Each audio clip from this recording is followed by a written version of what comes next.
All right. Good evening, everyone. Charles Moscowitz here. Michael D. Shaw is with me live. Michael, I want to talk about a subject that may seem, I suppose, old to some people, but that is the 2020 stolen election. I have been very onto this and dedicated to this topic from the time it happened until now. I have interviewed a lot of experts on this topic. And I still believe, in fact, I believe more now than ever, that if we don't see our government, the President Trump administration, get to the bottom of this, when we're going to rue the day, because as long as this thing is out there, it continues to be a cancer on our system. The At least 50%, 60% generally of Republicans interviewed on this topic back then and still today believe that that election was stolen. Probably an average of 30 to 35% of Democrats believe it was stolen, and independents as well. I would argue that even more would say that it's stolen, but because of the intimidation factor, the slow slide into Nazism by the illegitimate regime that took power, you have fear to say this. People are afraid that their name might be ended up on an FBI list. They could have their career ruined. They could have their reputation ruined. So people don't answer these questions honestly. I even think it goes even deeper than that. And I think people don't even answer these questions to themselves honestly because of fear. That's how fear works. And it is fearful. They went after people who questioned the election and destroyed them. They went after not just the way that they went after someone like me, which is a small player, by shutting down my YouTube channel. But we're talking about people being debanked, people being removed from the internet, people losing, the law licenses were threatened. People were being kicked, losing, being just defrocked in ways that are multiple and that are threatening and that are intimidating. People were being shunned in ways that were unprecedented, and people were being imprisoned, like Steve Bannon, like Peter Navarro, like Tina Peters, who's still in prison in Colorado, a 75-year-old woman who had never done a thing wrong in her life, who was a Gold Star mother, by the way, and who was put in prison and is in prison right now, and she's ill, and she's being tortured. They didn't, and when I say prison, they put her in the hard prison because as a clerk in her community, she saw irregularities at that election, and she took some notes. She took some pictures of it. She didn't destroy the records, which, by the way, they were not supposed to do, as she was ordered by that corrupt Nazi-like Attorney General there, this evil woman. What's her name? She has this nasty-looking countenance. And the result is that they threw her in prison, and the judge who threw her in prison actually said in the sentencing that you were seen talking to people like Steve Bannon, and you're a part of this whole crazy conspiracy to question the election. In other words, she was put in prison because of her opinions. And her opinions are the same as a majority of Americans in that regard.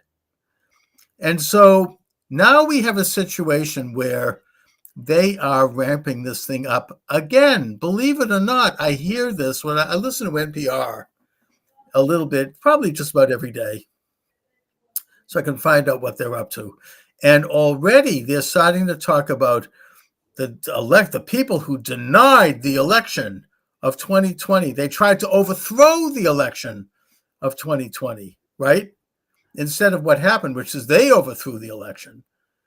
And I think that they're gearing up for, a major attack on this. Now, I listened to Steve Bannon today, and he had on the other day this former judge, Jim Tropis, from Wisconsin. Jim Tropis was appointed judge by Governor Scott Walker. He was a respected legal figure in his state of Wisconsin for decades. He tended to defend Republicans in various controversies.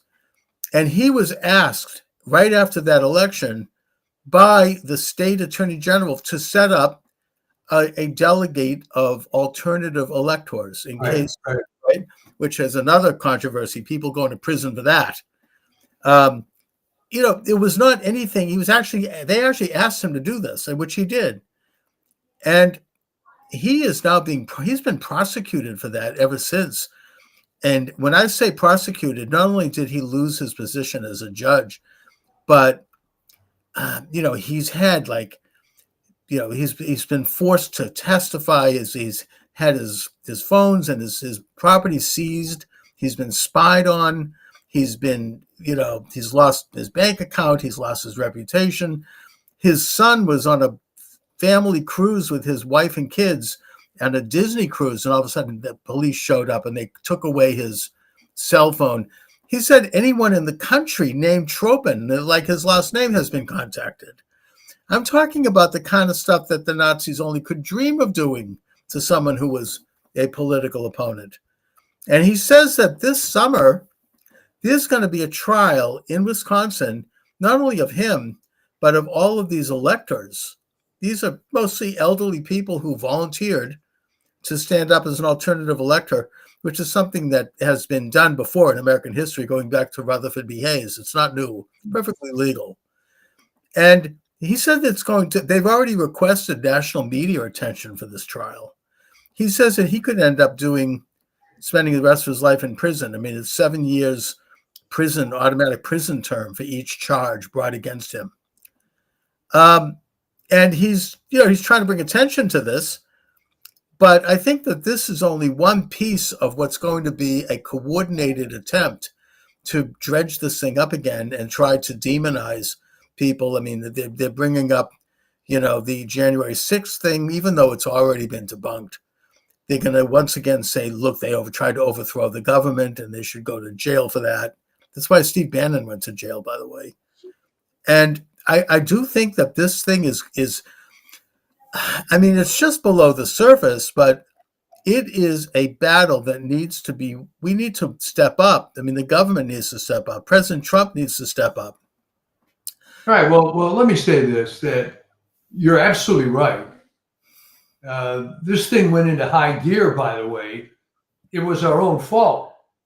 If you go back to the election of 1960, which people don't seem to talk about very much, but there was rampant fraud.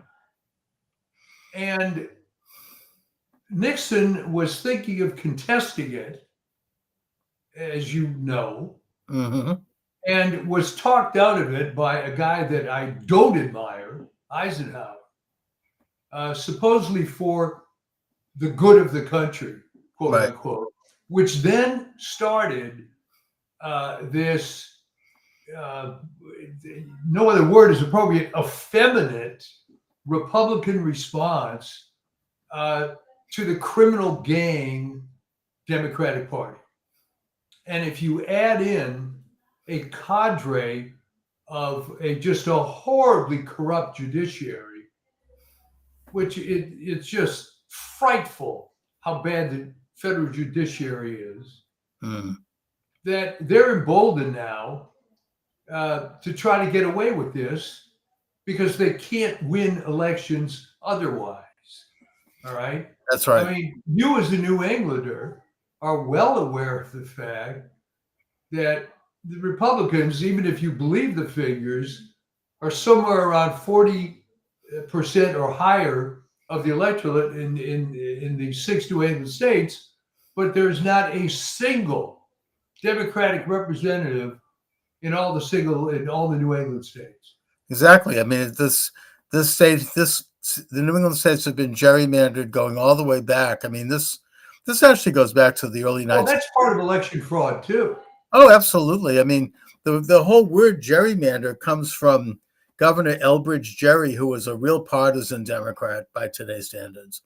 and he gerrymandered his state. They had one of the districts looked like a From salamander. salamander. Exactly, and so there was a great cartoonist who did a picture, a drawing of the district, and they put Elbridge Gerry's head on the top and some fins on the back to make it look like a salamander. And that's where the term gerrymander comes from. So this isn't new. Certainly not new in Boston. Now you have, I think, a federal judge in Texas saying that Texas is not going to be allowed to keep the redistricted areas intact because of racial gerrymandering, which is, of course, not true. Well, even if it were true, if anything, it's giving more representation to Hispanics. Right. And also the whole thing was racially gerrymandered in the first place. Yeah. Favor minorities.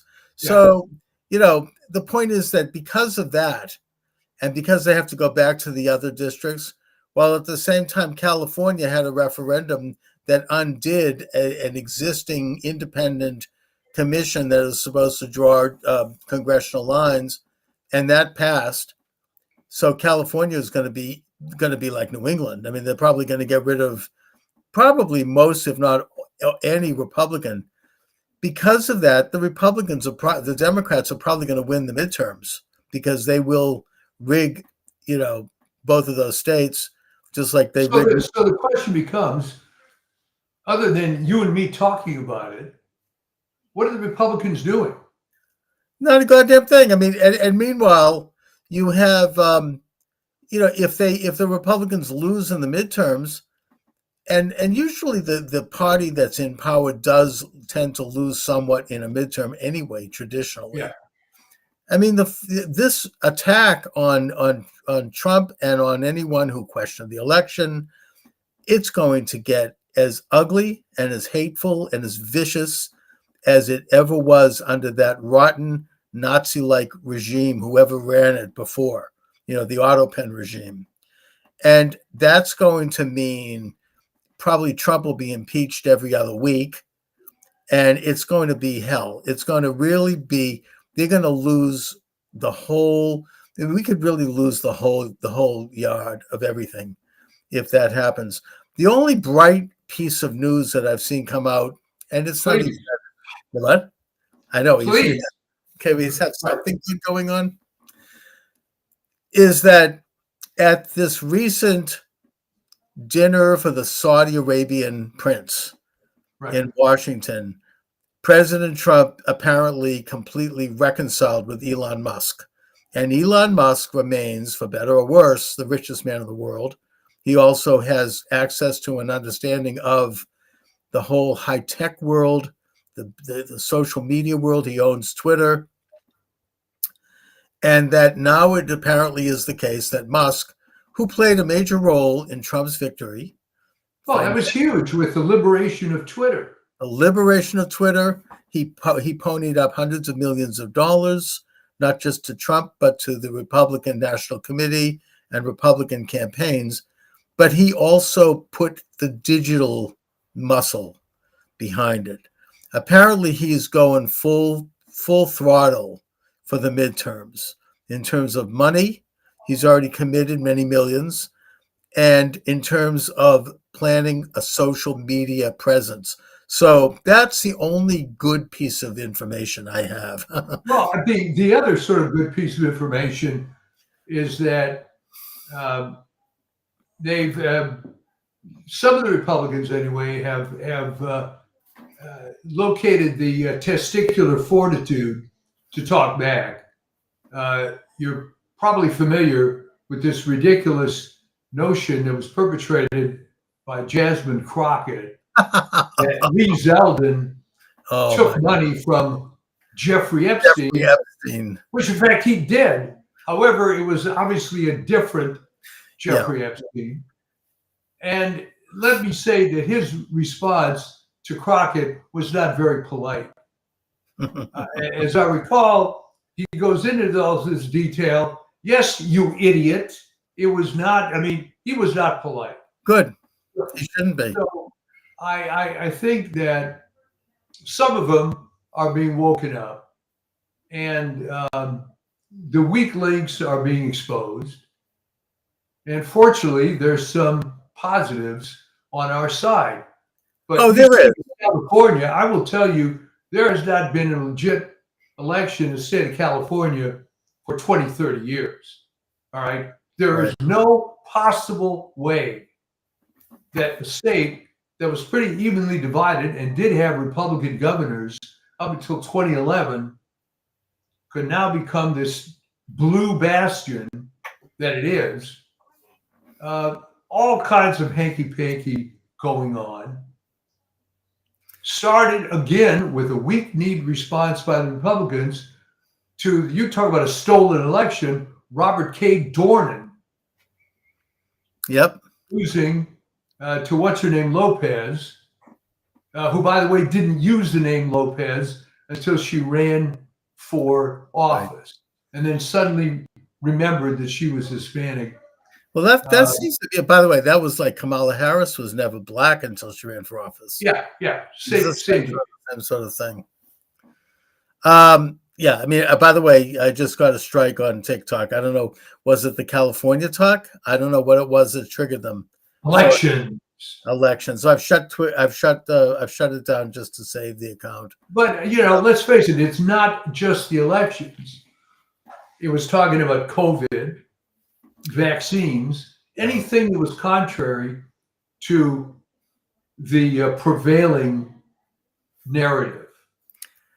But I And you think talk that about people the whose election careers were destroyed, although in the case of McCullough, it didn't matter because he was ready to retire almost anyway.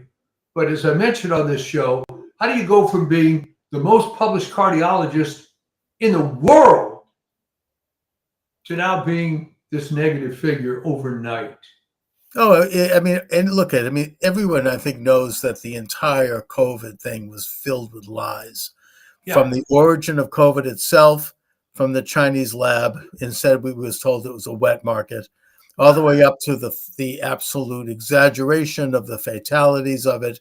When we now find out it was really like probably 80% of people who got bad COVID and died were pre-existing conditions or they were over 80 years old.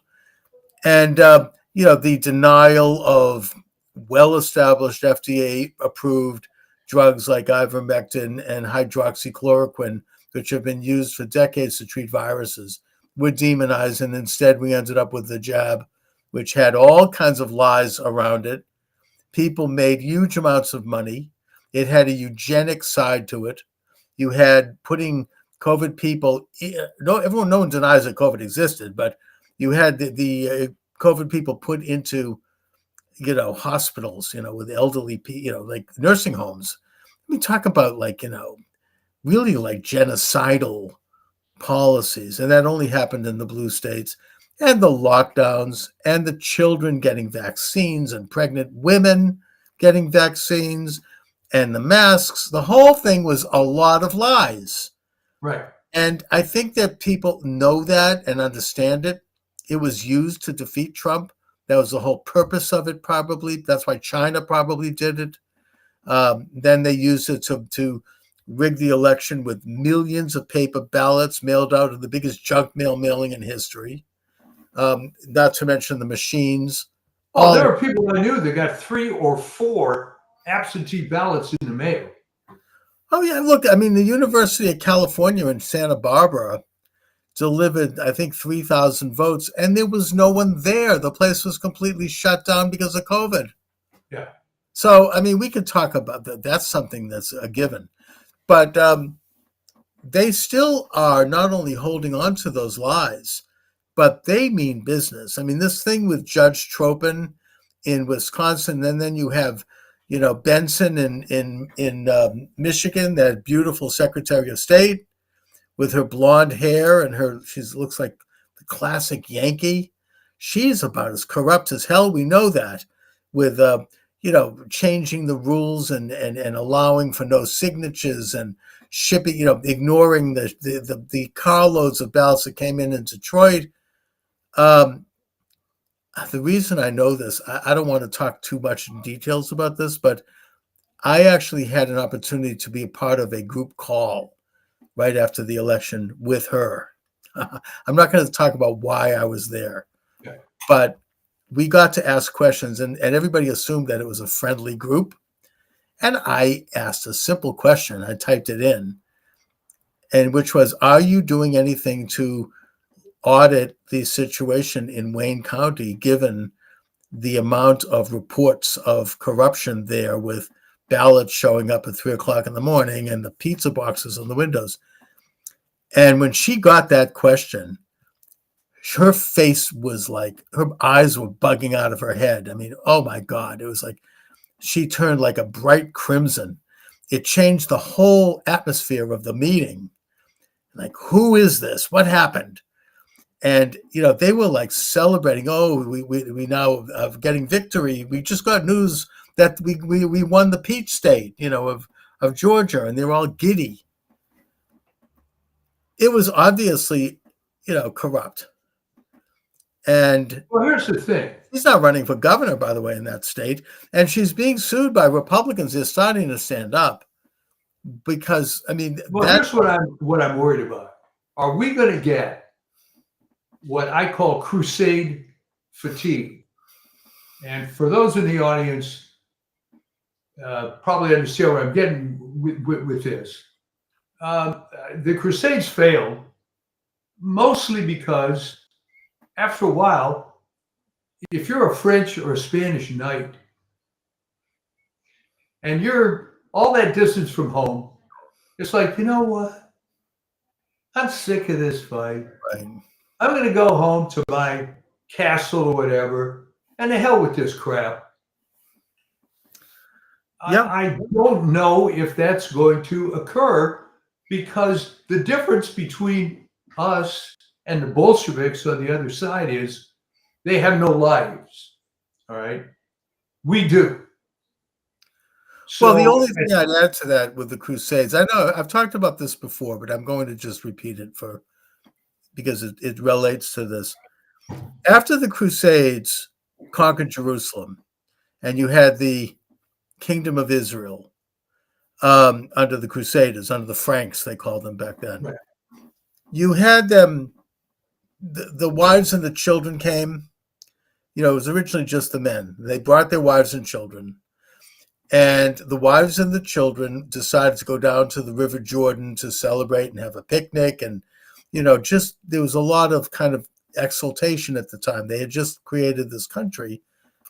And so they went down to the Jordan, and they were all slaughtered by the Saracens, which is what they called the Palestinians back then. And they let a couple of people escaped, or either maybe they let them go so they would go back and report it. They got back to Jerusalem. They told the king and the government what happened. And their reaction was to slam down the walls and to build walls. In other words, they withdrew. They didn't go out and fight. They didn't go out and find these Saracens and beat them. And once they did that, that was the end for the Crusades, because, the Israelis have learned this lesson. If you give up and you kind of withdraw, they're going to win. Even Israelis have, I've talked about this as well. You had the Israelis have a big festival on Purim, which is one of these festive Jewish holidays in Tel Aviv, where children came out and the little girls dressed like Queen Esther, and the boys dressed like Mordechai, and they all, they have cookies, and there were some Arabs who came in and set off bombs, and you had atrocious scene of bloodiness and children's heads blown off, and you found the piece of the torso stuck to a wall. And ever since then, the Israelis have slightly withdrawn. They no longer do this. Instead, they have the parties at home behind a locked door. It's not quite as bad as the situation with the Kingdom of Israel under the Crusades. They're not withdrawing that much. But if you withdraw and you allow this enemy to have a foothold, they're going to go all the way. You give them a finger, they're going to take the whole arm. They can, you can't really surrender like that in the face of it. You have to go out and beat them. And the Israelis have learned this. They don't go out Well, and but here's the thing: even the Israelis have pulled back. I mean, the problem with that conflict, and maybe in a sense with the one we're talking about here politically, is other than exterminate 100% of the enemy, you're not going to solve it. oh, they have to. And when I say exterminate, I don't mean kill everybody. I just mean you have to defeat the actual combatants. And Israel has not done that with Gaza. No. They're still there, and they're going to rebuild, and they're going to attack again as long as they're there. They will never give up. But by the same token, have the Republicans gone balls out against all the Bolshevik corruption? I don't think they have. And I don't think that they've taken, from day one, President Trump should have somehow arranged, whether he had people in Congress or otherwise, for a complete investigation of that 2020 election. It hasn't happened. And until it happens, they're going to, continue with this narrative, and it's going to get uglier. It's not over. Well, I think what occurs is that once you're within the system, you kind of get gelded by it. No. Now, you would think that Trump would not be that kind of guy, but it might be impossible to rebel against the very system that you're in to the extent that's required. Take, for example, the Department of Education. A lot of people were talking about closing it, including St. Ronnie Reagan, by the way, and he never did. No. All right. I don't know what the big deal is. If you want to close it, just close it. Why all this gnashing of teeth? Yeah. And so on. But I think it's because you get consumed by this horrific bureaucracy. And I can tell you, as you may know, I spent nearly 20 years living in the DC area. And there were times when I have appointments in the district, and maybe there was 1 week where I had to be in the district 4 days the same week. And I needed, psychological counseling after that. It was just unreal. Right. So if you're part of that environment, it has to affect you. Oh, look, as you know, I've had my own run-in with it when I ran for Congress in 2004 against Barney Frank. You get sucked into this experience that's very intoxicating. It's like, whoa, I have the Boston Globe is calling. They want to meet me on Thursday. They want my opinion on whatever. Really? It's like you start to think you're important, and you start to get hooked on that. And then you start doing things that would keep that going. This is what you have now with people like, I don't know, Nick Fuentes, or that schmuck Packman. They come out with these clickbait headlines, or they say something outrageous because it's going to get all this. People are going to suddenly zero in on them. Look, I'm not here to toot my own horn, but I've never done that. I probably should do it, actually. I've been told I should do it by some people. The only trouble with doing that is after a while, it's the boy who cried wolf. Right. How many times do you click on a headline to find out that it was bait and switch before you realize, I'm not going to fall for this again? Yeah, I agree. And I just have never played that game. I don't like it. I'd like to have influence. I'd like to build a following, but I'm not going to go out and do something so stupid or say something outrageous. I'm going to talk about things the way I see them, and that in itself could be provocative. But I'm not. You know what I mean? It's not for the sake of being provocative. I try to talk about what I see, what I know, and what I think. But you get Packman just went out with this headline about Trump, Bill giving a blowjob to Bill Clinton. Really? He's desperate for attention. He's no relevance. And it's pathetic. It's ugly. They want to get attention. Well, when you're running a channel like that, and I think Dave Packman has 3 or 4 million subs. I don't think he has that many. More. I don't think he does. I think he might have probably less than 1 million. But he's out there trying to Right. stay. Well, but see, that's the magic number. If Oh, you once you surpass 1 million subs, you can make a decent living being a YouTube guy. right. Um, and as the joke goes, it beats working, right? Yeah.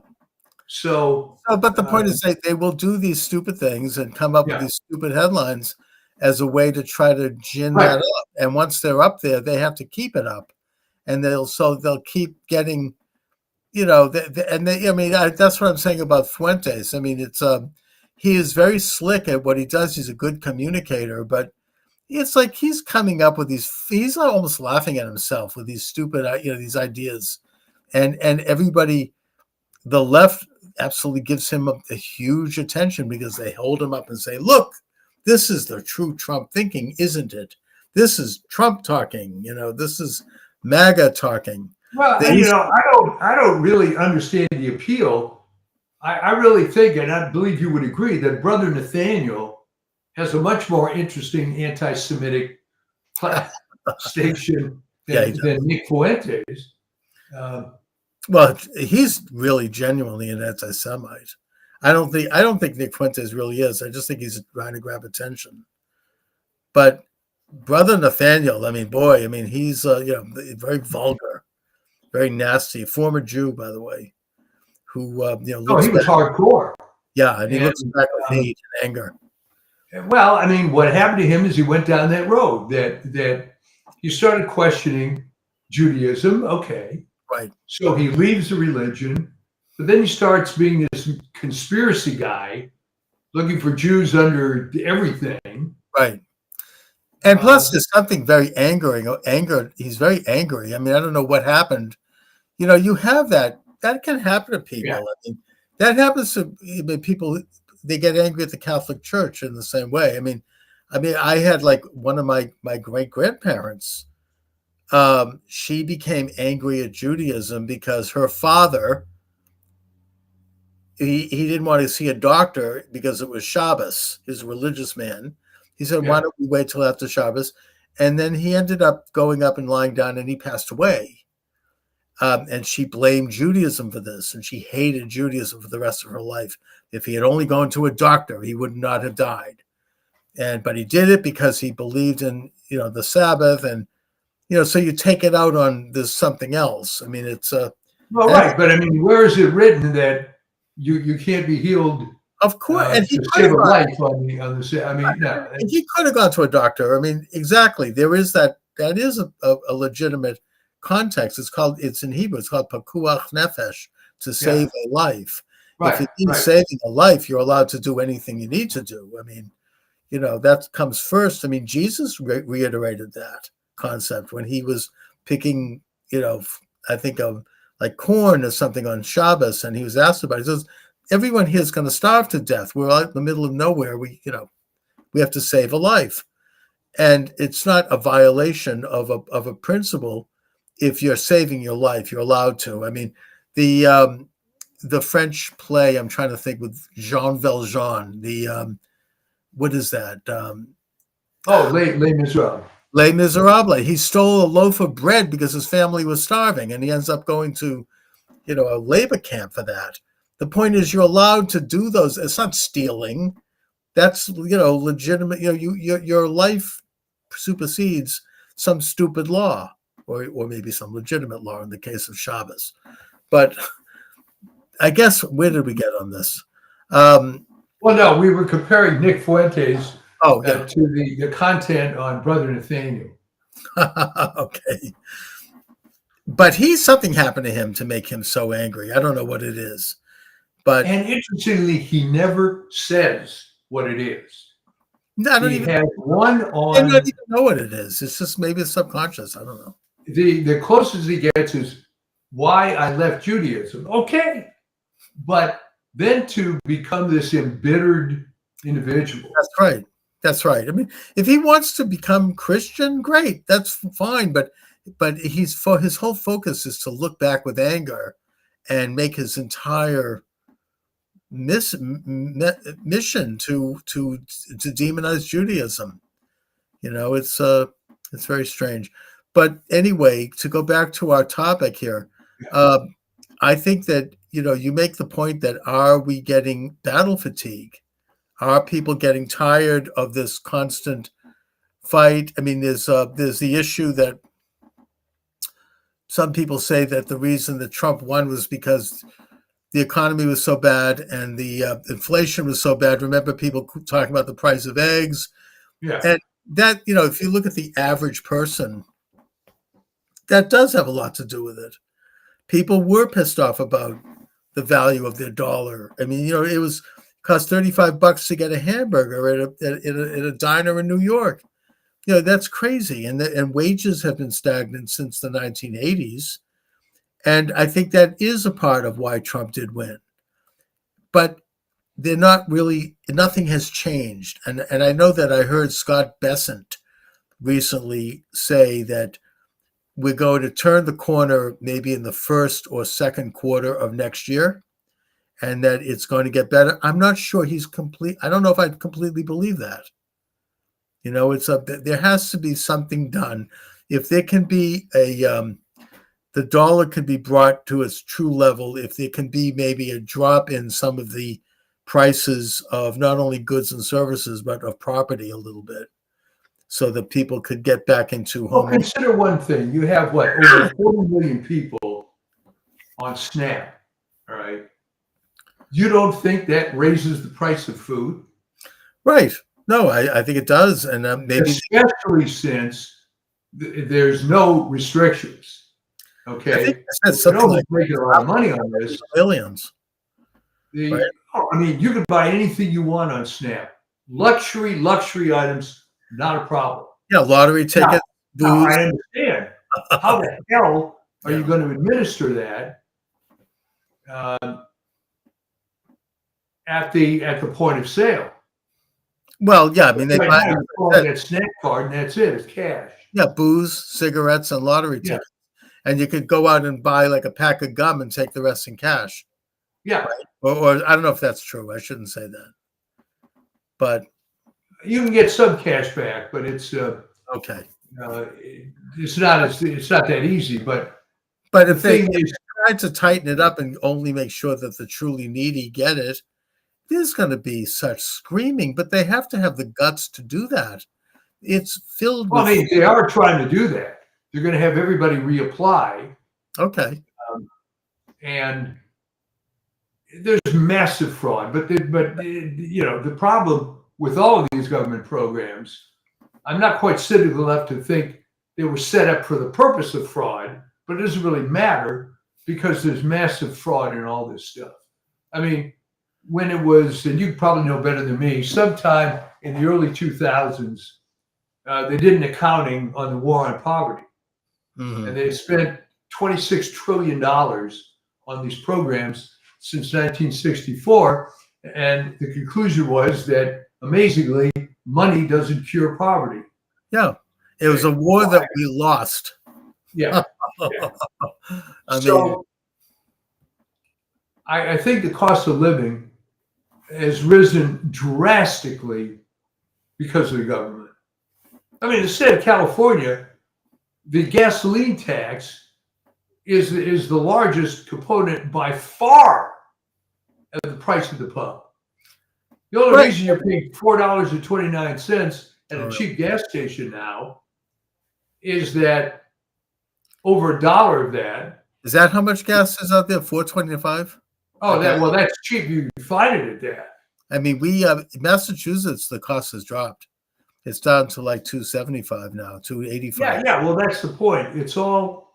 There's federal tax, but the state tax is humongous. How did they get away with that in California? I mean, that's crazy. It's the increasing the temperature of the boiling pot of water by 1 degree. I mean, don't people it's not just the cost of gas, but that's going to raise the cost of everything. I mean, the truckers have to pay to transport food and service, whatever. Well, the way that you get people to not look at that is to get them to spend all their effort on, I'm getting screwed by Trump, or this guy's against me, rather than coming to the realization that the government is 100% corrupt, and that's who's screwing you. But Yeah, but you know it's something. a bitter pill to swallow because, well, look at your leftist friends. You could lay out a very logical case about all this, and they'll look at it and they'll secretly agree with you, but they will then have to turn their back on 50, 60 years of believing this crap. Yeah, but the point is that they are not the majority of people. They're the people maybe that hold the power. But when Trump came into office, he talked about cutting the cost of government by trillions of dollars after the first year with the Doge cuts. And he talked about, reducing onerous regulations, holding the line on taxes, tariff income. Basically, instead of an IRS, we would have an XRS, an external revenue service.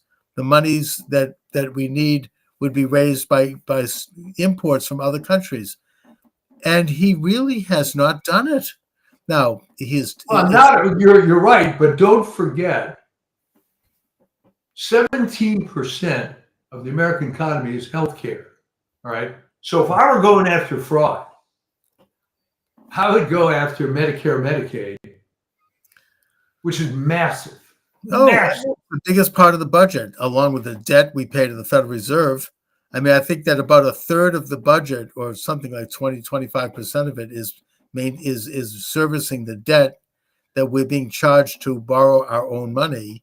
Right. That whole system is rotten, obviously. But the other third is Social Security, Medicare, and Medicaid. Now, Social Security, those programs, if they were restricted to the people who put money into them, which is the real purpose originally, allegedly, then that would be okay, even though I think the whole system is bad. But, nevertheless, the money that it's taken out of your paycheck every time you get paid, a portion of it goes into Social Security.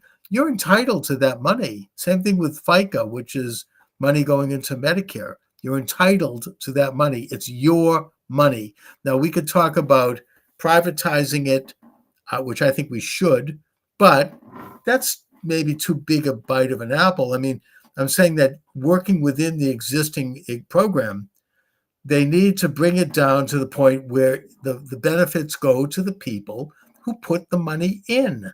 You put the money in your entire working life, and then when you retire, you get the pension, which is what social. How about being able to opt out or make it like a 401k where you have a variety of investments you can make? You don't have to give it to Uncle Sugar. I agree, but it should be I think there needs to be some government oversight over investment vehicles because it's too complicated for the average person to understand. Like they have in Germany, by the way, which is very successful. The government does oversee securities and they do, monitor fraud. You don't get too many of these people like a Bernie Madoff or something. You have you have managed funds, but then people are free to either join them or not, and they're free to decide their contribution. Switzerland, for example, has universal health care, but you're free to pick your own insurance, and you can get the minimum. You have to get the minimum, and if you can't even afford the minimum, they maybe will give you some subsidy, but you're free to choose, and you can choose it based upon your income. You can get the basic plan, and you can get a more deluxe plan. It's completely free market, but there is a mandate. There is a mandate that you have to have it. I don't disagree with that. That's like in Massachusetts, the way, and I think probably all states, that's the way auto insurance works. You have to have insurance to put a car on the road. It can be a minimal insurance, but then if you want to buy more, you want collision coverage, you want to protect the lives of yourself and people in the car, you pay more.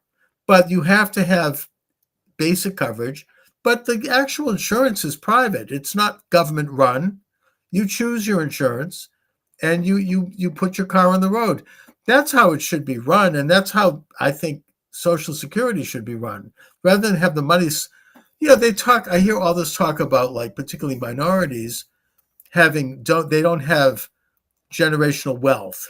They call it equity.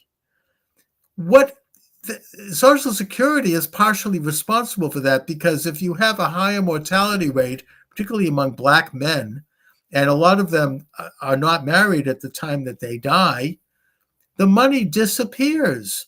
If you had, it just, it's gone, and that's their entire working life.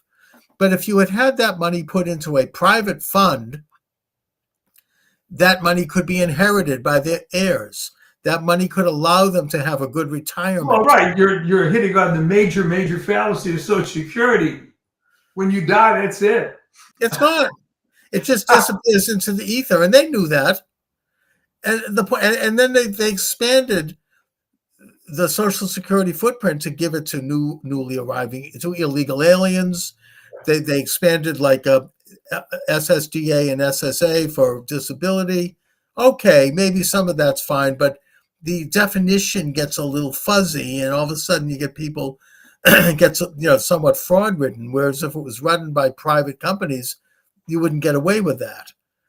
I'm just saying that the whole government interference in it and running of it is bad. But that's the system we have. Just like we have an IRS, we're not going to get rid of it. So if we have to have it, at least for now, it needs to be brought down to servicing those who contribute to it, not anyone else. You put money into Social Security, you get your benefit. If you don't put money in, you don't, which is, of course, not the way it happens. Anyway. Well, I mean, so the point of all this was that a major reason why things are expensive is government programs. Right.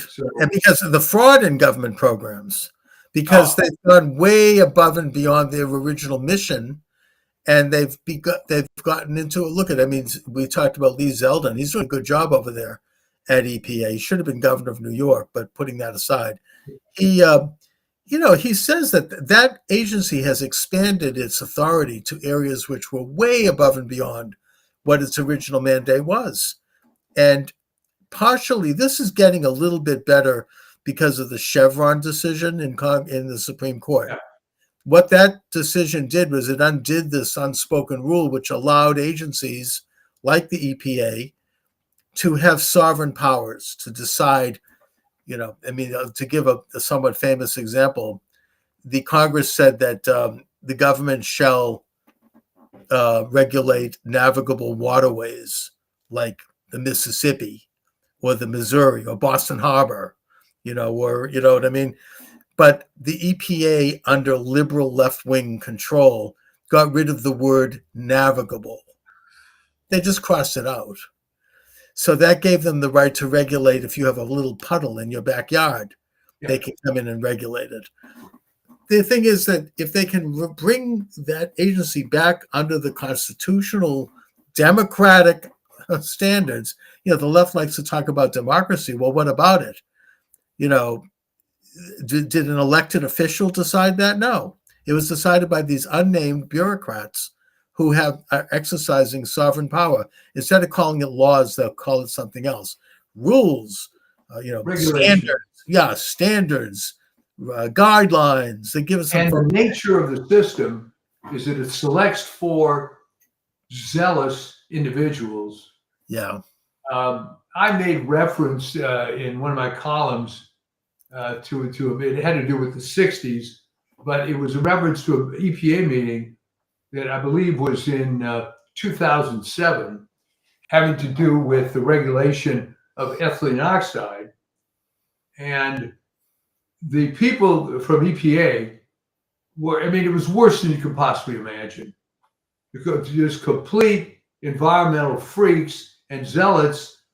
And we got into a little argument with them when this one woman, who I won't name, started insisting that we have to regulate it to such concentration.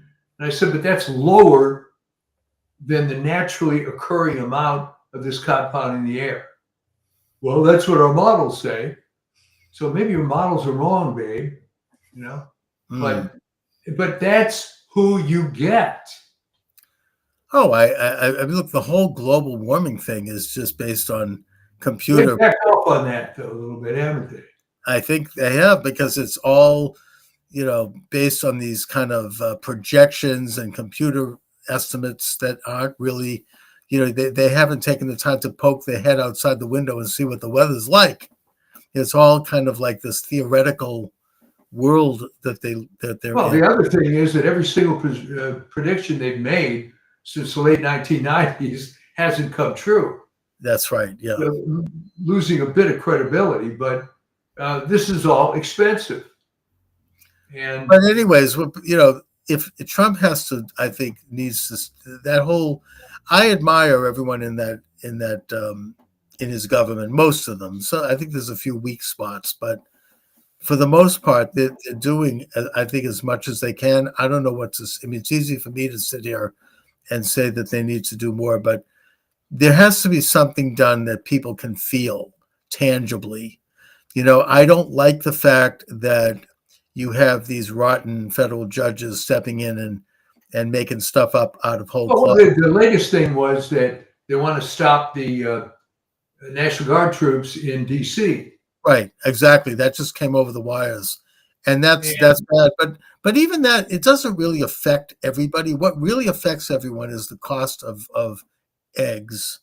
I really think they have to do something to tighten up the maybe it's the monetary supply. I don't know, but I think that Scott Bessent and Russ Voigt, those guys are goats. I mean, they're great, but and I don't know if there's anything they can do. And I'm not an economist, but I don't know if there's something that this government can do to just tangibly make a difference for average people. oh, That you're absolutely right. But I mean, you can't negate the problem that when you have this giant organization, it's very difficult to change things. I know it is, but You have to be ruthless. they have to be. I mean, they were elected to do it. They have tried to do it, and they have to do better. Russ Voigt, he authored this incredible agenda to cut every agency in government. I don't know if he's done it yet. It's easy for, as I said, it's easy for me to sit here and yammer about it. I know it's not easy to do, but they've got to start. I mean, the Doge, they were supposed to have cut upwards of $1 trillion by the end of this year. They haven't done it. I think they've cut maybe a couple of $100 billion, maybe, but it's not enough. I mean, it's as difficult as it is. They need to step up. They need to have good public relations Well, it people. is very difficult. I mean, the nature of all organizations is that they go bad. Yeah, but And if these you people try to, aren't bad, and they know where the bodies are buried. I mean, they know what's the score.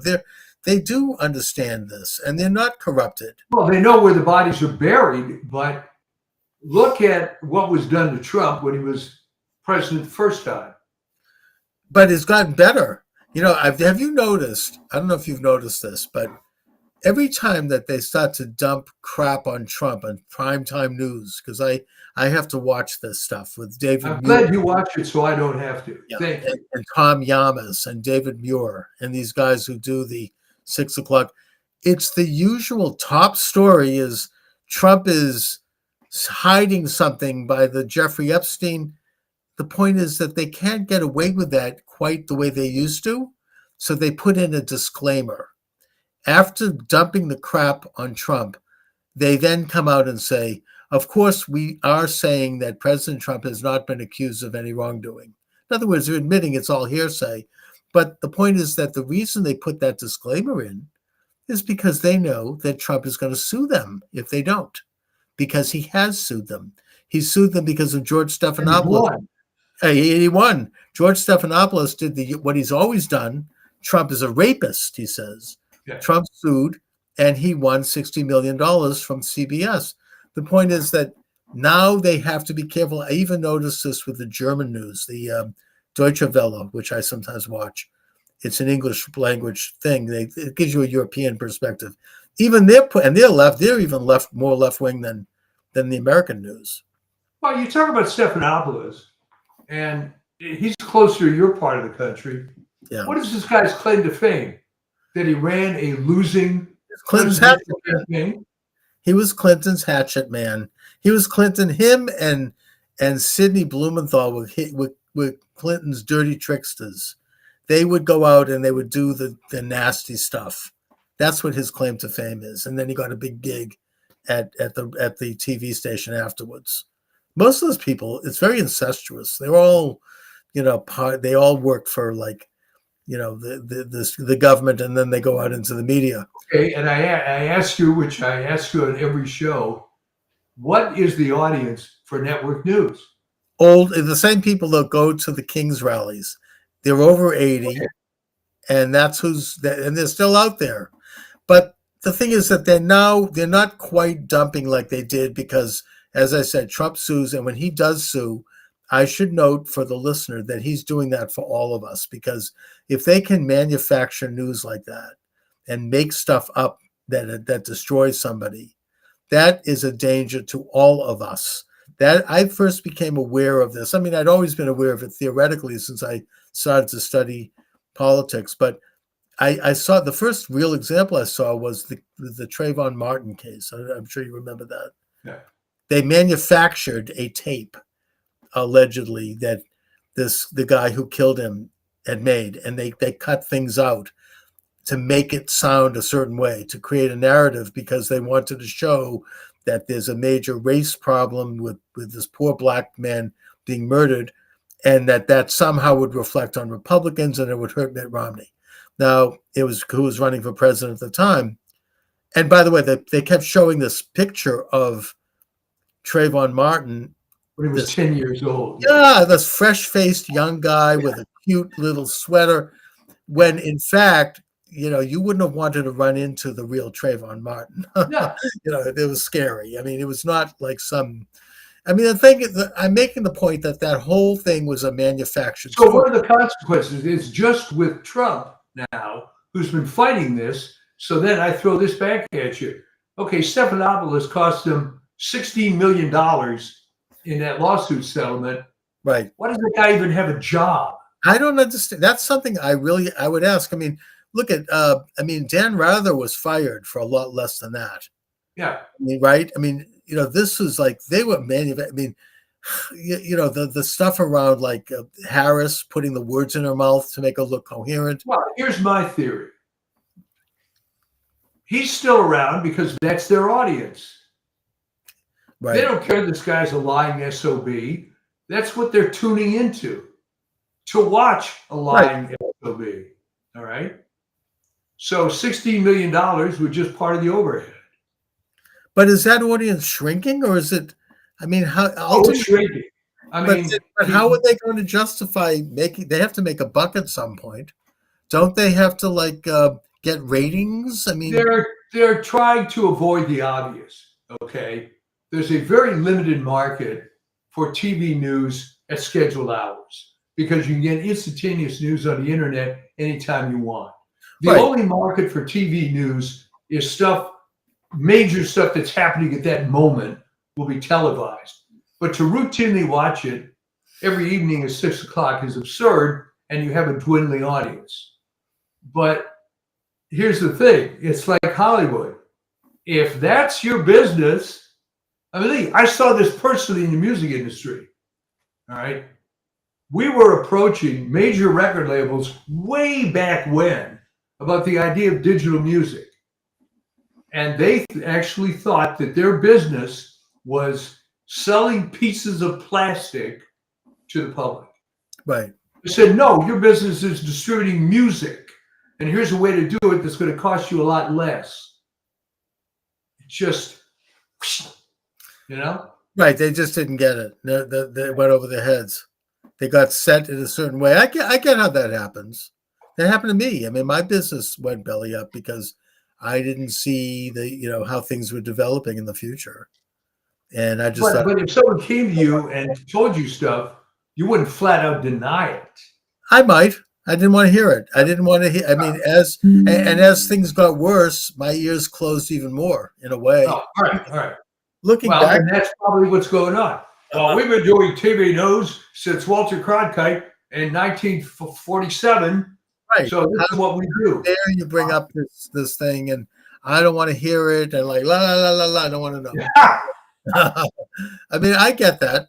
I think that might be part of this. I don't know. I think it's going to die its own death. I mean, and it's also the nature, unfortunately, of the industry, because even though this guy took over the LA Times a number of years ago, who promised to clean it up, the trouble is there are no conservative journalists. So, by virtue of the fact that you're recruiting journalists to write a newspaper, you're going to get a bunch of liberal slobs. That's just what it is. Yeah. And you can't seem to change it. It's the nature of the beast. Well, hopefully they'll all go down with the ship, Anyways, Hey, works for me. So what's up with the Substack? Well, I was halfway through writing an article on the origins of Trump derangement syndrome. Great. Which is going to tie in some interesting things. In a nutshell, what are the origins?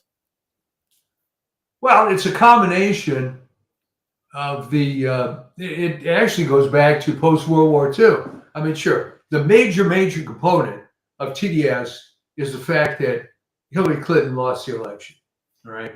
But another major component is you have to go back to your favorite subject, the Model UN, this liberal mentality, and the realization that it doesn't work, and you have to get mad at somebody. And I take it back to the post-war situation, where it was kind of interesting. In the 1930s, we hated the Russians, but then in World War II, they were our great ally because our whole battle plan in Europe was we're going to fight to the last Russian, which worked. Right. But then as soon as the treaties are signed, well, they're trying to take over Eastern Europe. And so now you have the Korean War. So you have all this unease in the 1950s. It leads to the 60s where you want to change things. And there's this whole dynamic that develops with civil rights that take prayer to schools and blah, blah, blah, blah, blah. And that reaches a head when Hillary Rodham Clinton runs for president. And she's going to be the great new female president because it's very, very important to have a female president. No one explains why, but it's very important to have a female president. And she loses. Right. So that was it. So instead of admitting, as you just said, that your model is now wrong, you don't want to hear that. No, I get it. I've been there. And I think it's part of human nature now that I think about it. I mean, just thinking of my own experience, you don't want to know. And the worse things get, the more entrenched you can get. Yeah. That's why they're now going after this poor Judge Tropin in Wisconsin. And they're bringing up the 2020 election, even though it was more evidence every day that it was stolen, and that they're bringing up January 6th, even though they've now identified that the pipe bomb placed at the DNC and the RNC headquarters was done by a Capitol police officer, and that's why they shut down the Electoral College. This is all like they're only ramping it up. You have the Cheney funeral where they decided not to invite President Trump and Vice President Vance. Can you imagine how tacky and how mean and nasty that is? I'm sure they didn't want to go anyway, but it's like. Well, that was the other thing. They wanted to change the narrative, right? It's not so much that Trump and Vance didn't want to go. They said, well, we know you're not going to want to go, but we're going to first say that you're not invited. Yeah. Like, oh, thanks. I mean, it's like there's a lot. It says a lot. I remember when McCain passed away. I mean, his family, and he was a mean guy anyway. They decided not to invite Sarah Palin, and she was hurt. She didn't ask for that. They called her and asked her to run as his running mate. Yeah. And they're just so mean and so unnecessarily nasty, and it makes them look small. The Cheneys look miserable and Well, spiteful. there was a whole conspiracy going after her family and her kids, Oh yeah, and I believe that that caused her divorce. probably. Uh, and the whole Oh yeah, idea they that still we like would him blame there. it on Sarah Palin. First of all, McCain was a bad candidate. He Right. was a bad guy. All right. Yes. Yeah, he was. I know, he's a very And nasty man. And and he's out of pure spite, he stopped President Trump's attempt to reform Obamacare in his first year in office. yeah. And in the process, he hurt the country. That's one of the reasons, like we now know from the shutdown of the government, the cost of that thing is insane. And there was an opportunity to reform it. Every conservative could have gotten behind that, but he scuttled it only for one reason, and that's just because he didn't want Trump to have a victory. He was angry at Trump, hated Trump. Well, he Now, was a bad guy. He yeah, was very likely. I mean, let's put it this way, and no one denies this fact. He's the only person in history that is a POW gained weight in captivity. and also, Uh, I mean, there's stories about him like as a prank, he ended up flying an airplane into the ocean that was cost like $30 billion or something like that. I don't know. There's all these. Maybe those are just no, rumors. there is no way that guy would have had a career if, except for the fact that his father and grandfather were admirals. Right. He Exactly. was a total loser. And Yeah. all right, it's one thing to be a loser, but to be raised up as some sort of hero, even after that savings and loan scandal, which he was part of. Right. So I don't understand how this guy's a revered figure. Well, I that's get it why Sarah Palin is a relatively unknown individual would have taken this a big political thing. I happen to know who she was because I was working at the time with a guy that was involved lobbying for Alaska. And he told me about Sarah Palin, but no, come on. If you're not in Alaska, you're not going to know who Sarah Palin is. right. Well, I mean, listen, my whole point is that whatever they had against her, they called her up and offered her that Yeah, position. It wasn't like she lobbied for it. She probably yeah. was shocked. And there she is being disinvited to his funeral, and it was very kind of petty and mean spirited, and it showed what he was about. And I think that Cheney also. I mean, what the hell did they have against Trump, really? I mean, is it really that? And he gets mixed Well, that. Chuck, that's part of the Trump derangement syndrome. Yes, he It's makes that that he's reflecting all their failures. threat to democracy. Really? I mean, did Cheney not engage in an unnecessary war that probably killed 5,000 Americans? I mean, what the hell is the matter with them? They're like, these warmongers. Well, they don't learn. I mean, look at his stupid daughter. Lost the election Oh my by God. what, 40 points? And No, that we is don't know how probably- corrupt, how utterly deranged she was about Trump, Yeah. to the point where like they're coaching witnesses at that phony J6 committee, and they're destroying their documents, and just they should all be in prison for that. It was just a complete, abrogation of. Well, Trump is the anvil that they break their own hands against. I mean, that's why they have to hate him.